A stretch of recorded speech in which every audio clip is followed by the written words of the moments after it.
Hi guys, so for today's video, ang ating vlog number 3 is opening our pinakahihintay na parcel. So first is ang ating K9 wireless or lavalier wireless microphone.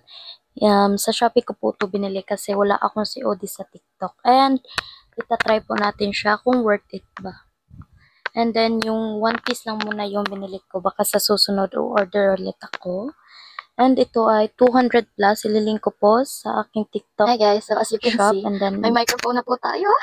I'm so happy. So this is the lavalier G9 wireless microphone. Can you please be quiet, Kuya? Okay, quiet. So ito na po, nabili ko na po siya sa halagang 200 plus. Nabili ko na po siya. So ililink ko to sa yellow basket para maka-order din kayo kung starting affiliate kayo. Bye! And this is my voice without the microphone. so dumako naman tayo dito sa ating pangalawang parcel. And nag-lag pa nga ang ating phone. Ito yung ring light na in-order ko sa Shopee rin. About 100 plus. And then, nakakita ko dito sa TikTok. Wala nga ako COD. Gets nyo ba? Sobrang dali niya lang i-assemble guys. Mini ring light din to. And ginagamit ko talaga is mini ring light. Hindi kasi ako pwede yung ring light na 26 cm kasi wala po tayong table.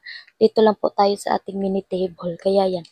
But this time yung in-order ko is itong dalawa yung cellphone holder.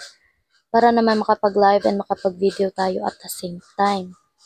And sobrang bilis niya lang i-assemble guys. Ganyan-ganyan lang. Kahit walang extra instruction, kayang-kaya po. And may tatlong lights na po siya. Ganyan. And lumalakas po. Bye!